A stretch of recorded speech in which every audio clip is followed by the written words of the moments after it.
What's up, YouTube? Welcome back to 0 Point Stories, episode 5, where I interview indie creators and let them talk about their stories. Click that like button, subscribe.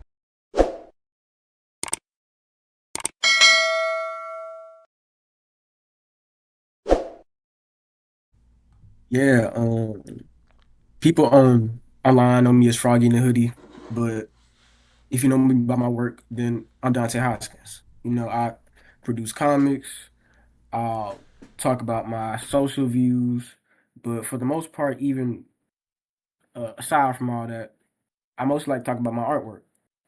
But my work, E Kings, is what we hear about most. I started making E Kings when I was like 17, I think. So like I was still in high school. I wasn't even close to graduating. It was probably like the New Year's before 2024, I think.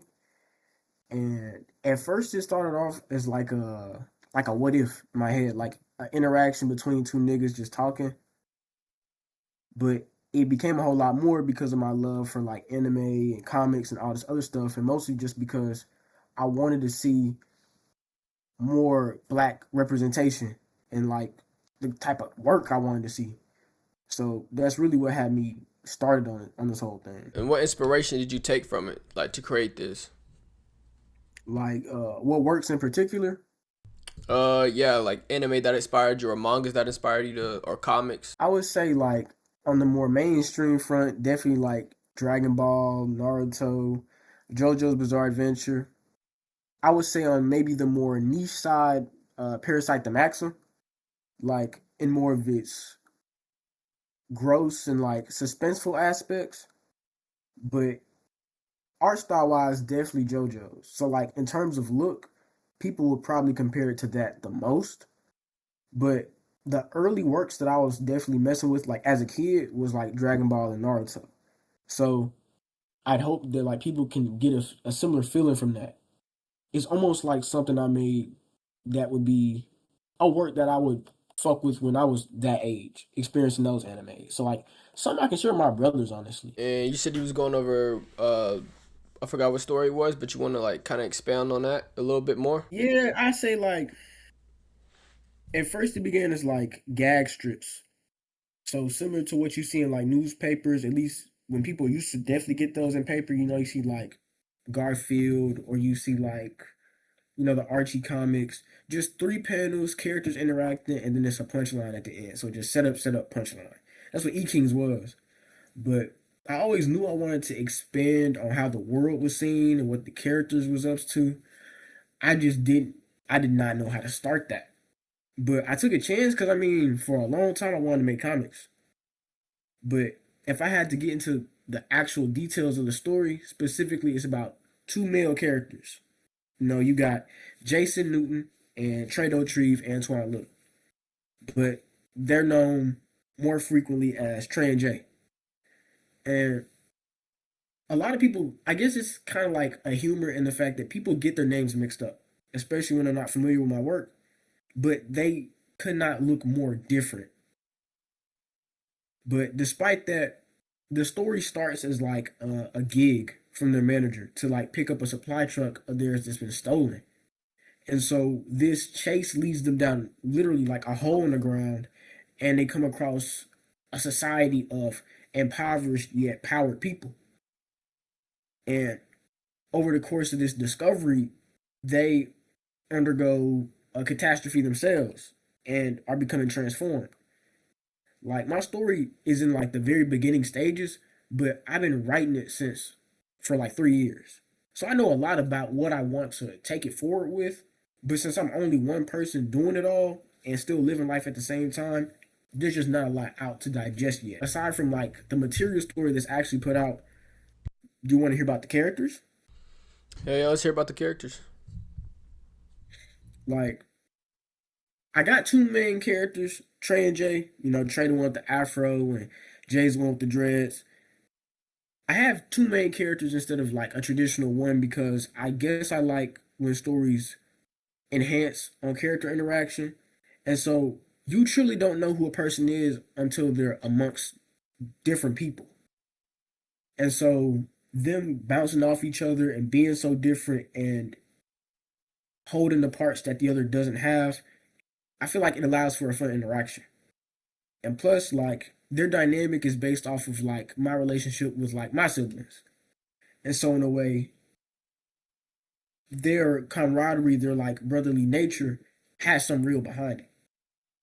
And it can allow for like an enhanced conflict between the two if that ever were to rise. Even though like in my story with the main two characters, I don't have that published. I have artwork out that people have seen and I talk about on my Patreon like the specific powers that they have.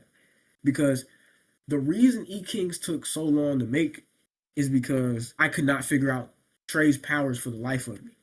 Cause Jay, with his dreads, like it was way easier to figure out his powers. He got the conqueror's root ability, and that allows him to sprout these tree roots and branches from his body, like all over his body, to use as weapons, extra limbs, to grab things. Like this is a very offensively used ability. But Trey's salt powers, they were harder to figure out because salt is a very simple thing on the surface, especially with how we just consume it all the time. And so figuring out the form it came in was the hardest part. With the other like motifs and symbols I wanted to bring to each of their characters, their powers were like enhanced more. So there's probably like an art piece out I got. I definitely got it as like a poster print on my site. You see Jay with like his dreads forming into like roots and branches. And then with Trey, you see like him holding his rings, his tambourine and his salt rings. And so I guess forward with that, I'm bringing the motif of angels or uh, a sort of spiritual power with that salt, a healing ability, like a guardian or an aid. Like they're supposed to contrast one another. And the fact that like Jay, he even like design wise, they're so different because Jay has, expressive eyebrows and a gap tooth, and his eyes take so many shapes. But with Trey's, his are covered. Most of his design is just his nose, mouth, and hair. That takes up like most of his face. So he's easier to draw, but just harder to write and like those more thought out aspects. Aside from them two as characters, as they're kind of like cousin brothers. They grow up together.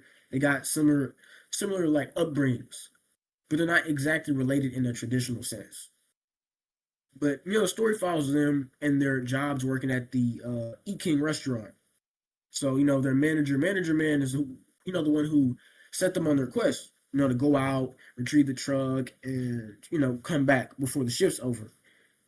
His character functions a bit differently because he a lot of people would compare him to like Uncle Ruckus in the sense of his like bizarre behavior and design. The way his character functions is that like he's way more fun to write in the fact that he's a lot more active, he's unpredictable, and he's a lot more free.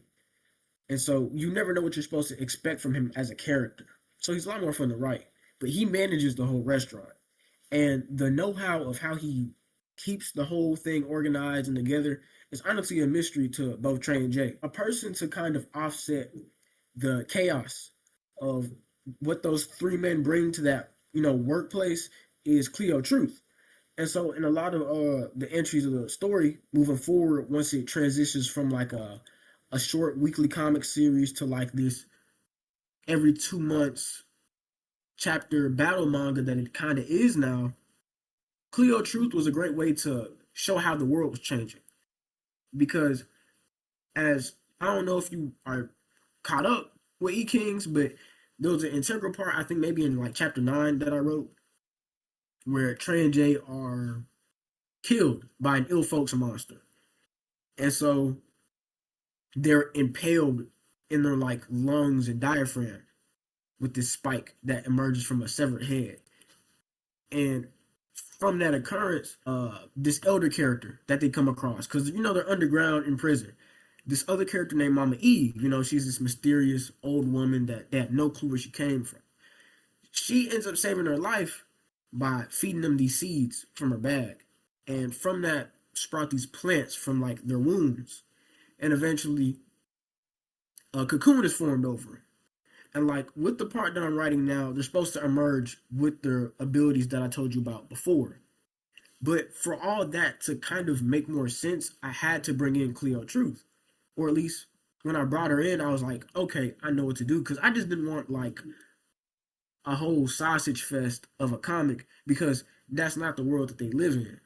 Like there's female orators kicking ass and figuring shit out just like these two kids are basically gonna do. Cause like yeah, they're like grown men, but within the world they operate in, they're still yet to truly grow beyond what they are. Cleo shows up and she's intuitive, but she's composed on the outside, and she's got these abilities to conjure ghosts of food in a way. And she comes across this lady that comes into the restaurant at a bad time because they don't have any food. And so, in an effort to fix that lady's ailment with her being possessed by this ghost, this like parasitic ghost, she has to extract that ghost from her and combat it herself. But her introduction had allowed me to basically better give context to the world that Trey and Jay are coming into. So while I'm following them mainly, she's helping the transition make sense. And so that's why she still is like the center of a lot of the entries despite Trey and Jay's absence. But like if I had to tell you about a few characters, those are the main four that you mostly see in like my artwork or the works that I published. Yeah, I want you to kind of expand on because I know I've seen a lot of people do it, but not many people do it. The concept behind them working at the shop or the whatchamacallit, like fast food restaurant. Like, was it inspiration from you? Like, you once Yeah. got a fast food, or did you get it from somebody else? I mean, at the time I was, making up Eat Kings. I was working at Zaxby's. And, mostly what I would do there is either wash dishes or like put the plates together. Having a story representative of the world we live in right now, but like with heavy reimaginations and distortions, I still wanted to bring that representation forward because there's a lot of like unseen labor in the world.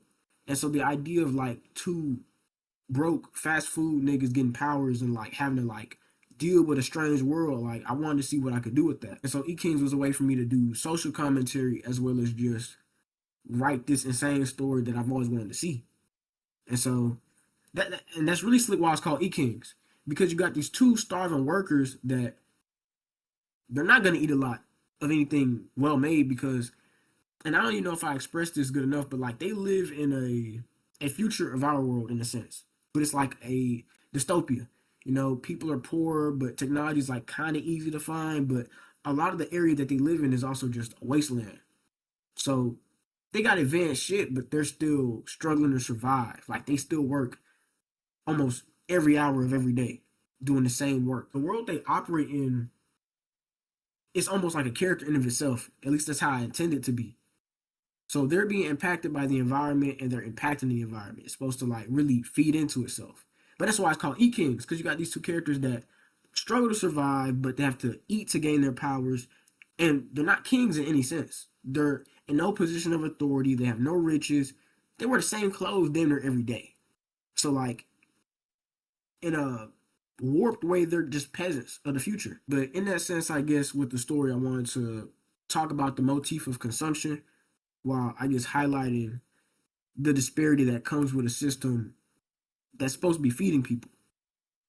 So that's really what I'm looking at. And then I know you kind of elaborated a little bit on this, but what about your power system? Like, how is it set up? How do people gain these powers and stuff like that? For one, like they're called orators.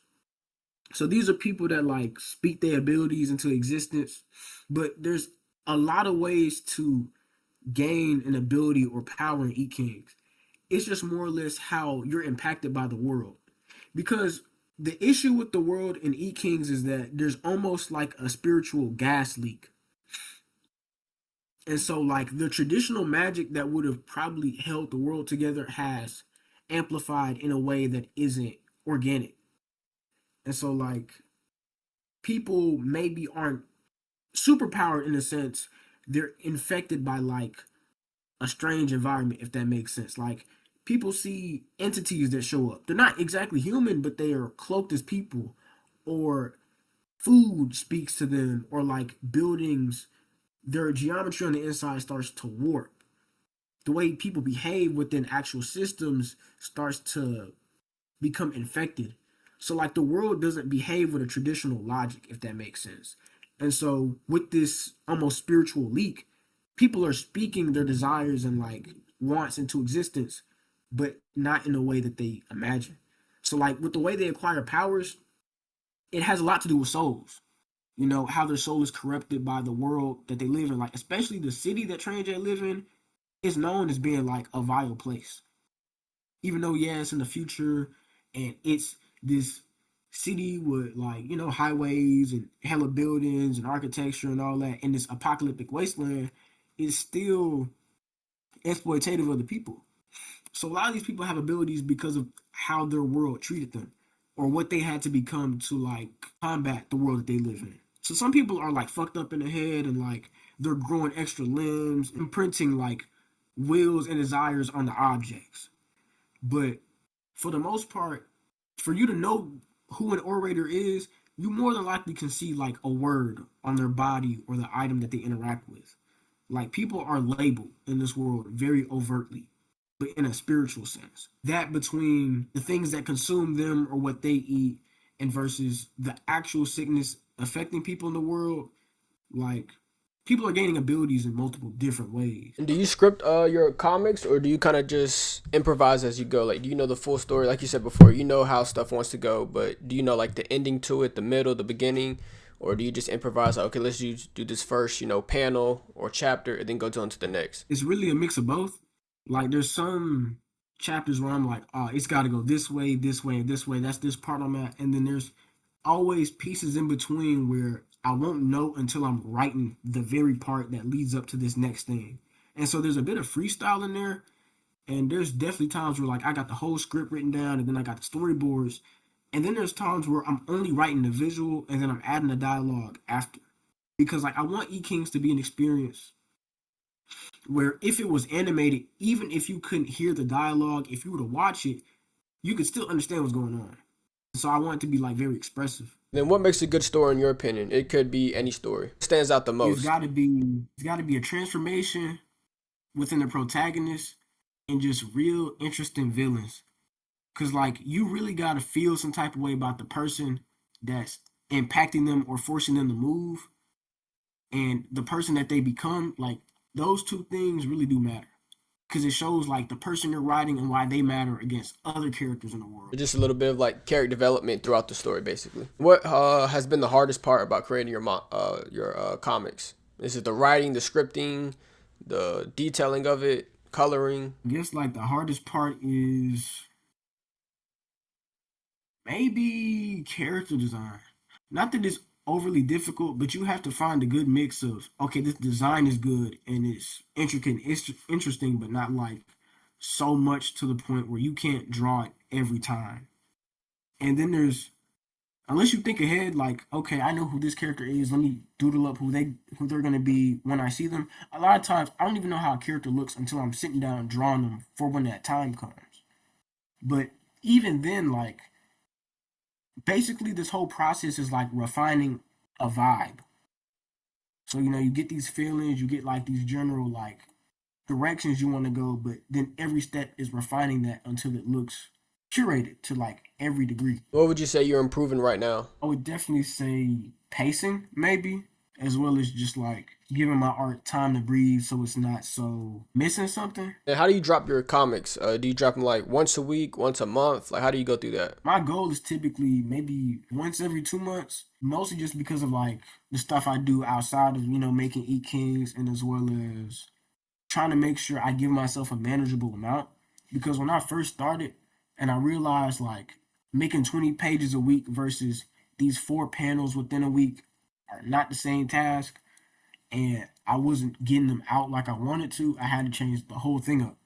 And then especially with how many pages are, within a chapter. Because with the way Webtoon works, your production of a Webtoon is not really like how a mangaka would make a manga.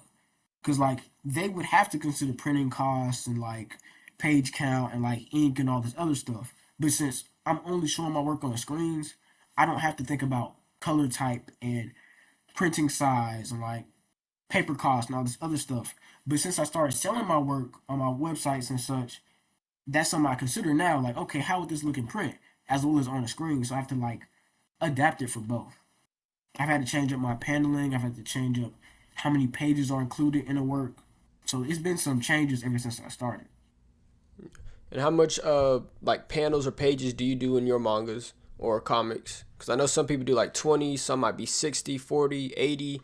What is the number you try to go for? Like, okay, every chapter is going to be 15 pages. A good spot I want to find myself in is around 20 to 40 because I can get like a very to the point thing made within like 20 pages and 40's pushing it. But I keep it there because like a lot of my comics, or at least a few, have been like 50 to 70 pages. And when that work starts to really add up, it's hard to make a schedule when I'm also like coloring and trying to refine the work and all that. And plus, I think there was a chapter I was supposed to upload between chapter 13, part 2, and 14B. It was supposed to be a chapter about Cleo Truth. But I was damn near done with the colors and maybe some of the ink. And my iPad, like my old iPad, just like deleted the whole app. So I don't have that chapter anymore. It's just straight lost media. And so now I want to keep my project shorter just so I can manage that easier and not leave them to just disappear. And if somebody reads your comic or manga for the first time, what do you hope they take from it? I would hope that they at least can laugh once and they know that I had fun making it. You can at least get the vibe I cared about making it when I did. How do you stay consistent when motivation drops? I guess when you get so lost in making it, you forget that like people do show up to see your work. In a silent way, they show up in support, and that's a fuel that you'll have to really draw on whenever you feel like there's nothing there. Because there are people that are genuinely expecting you in their world, and they don't say nothing because they've grown accustomed to you. Do you interact with all your fans, like people on TikTok who either DM you or comment on your, TikTok that you post? Well, honestly, say TikToks when it comes to E Kings, I don't even know like the reception for real. Like until Webtoon recently gave me like a creator dashboard to see like the visits to my work, I thought people on TikTok just stopped giving a fuck about E Kings, especially after like it first dropped. Not in like a mean way, but just that they weren't seeing it. Not like how maybe my Instagram audience could. But there are definitely times where like I'll get a DM on Instagram or TikTok, or like I'll see a comment on the Webtoon, and I'm like, okay, okay, okay. Like I'm fucking with this. Or like YouTube, like it reminds me, like they're looking for more. And I'm not doing as bad a job as I may feel.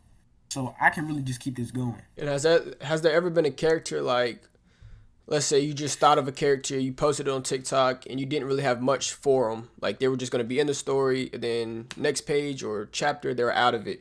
Have you ever got like somebody to be like, oh, I love this character so much, do more with him, or had that fan base of yours be like, no, we want more of this character, so then you have to proceed to do more with this character? I would say for like a character that wasn't gonna show up but has is like ground beef. He's like an underrated worker at the restaurant. He's like a dog. I really based him off of my dog, so like his design is probably gonna be different and like more recent chapters to come out. But I did not think people messed with that idea as much as it did when like I just wrote it. But ever since then, he's like come back more in like different forms, and probably soon like a main line chapter, he'll probably like show up. And I would say a character that has shown up more, maybe between I want to say Leo Truth and Manager Man. Like they've been received pretty well, so I'm glad that they can show up amongst like my main characters and stand out. Do you want to be professionally published, or do you want to stay independent with your own work? Yeah, that's a good question. If I can do both, I definitely want to do both. But I know if I were to be like professionally published, that would be like that would come up like a strict schedule, probably some assistance, but maybe a better salary and like publicity. So I might want to do both, but I just know E Kings. I don't know. I think I could probably start doing like professional publishing now with like my experience and like what I'm up to. They put some good money behind that. I might do the schedule for real. Yeah, they really do. And then have you ever thought about just doing like, because I interviewed this one guy, he was doing novels, comics, manga, books, stories. Do you want to just stay in the realm of comics and mangas, or do you want to do novels also and other stuff? Honestly, if a work like that ever comes to mind and I got the opportunity to make it, I probably would. Like just some with no paid, no images and pics, just straight words. I probably could write a novel about something if I had like the idea and the feeling in mind, or just like how I want to try other artistic mediums. Like I paint, I do traditional artwork. I don't mind making music or getting into like sculpting or something. And where do you see any of your work in the next 1 to 5 years? I would say at the least there's gonna be a cult following. So like there's gonna be people that like return to my work whenever they're bored or like they hold it in their memory. But if we talking about like best case scenario, like what I hope that like people are making fan edits of my work. Like, you know, they got comics in their home, they done bought for me, I done signed and like, you know, they genuinely were impacted by my characters, you know, turmoils and successes. Yeah, maybe even the animated show on like Adult Swim. What would you give your younger self advice today? I tell them to start earlier. Like everything you doing, you've been doing it right. Don't don't give up. And then for the people out there or your fans that might be watching, what advice could you give them that's either starting just now or isn't getting that many followers or fan interaction? What would you tell them? You just gotta speak up and keep showing up. Like, because people look for that, and honestly, just doing that will open a whole lot of doors for you before you even truly start making your actions. And from that showing up and talking, you get a better sense of what you want to do when it's time to act. That's the end of episode 5 for 0 Point Stories. All his links will be down in the description. Click that like button, subscribe, and peace out.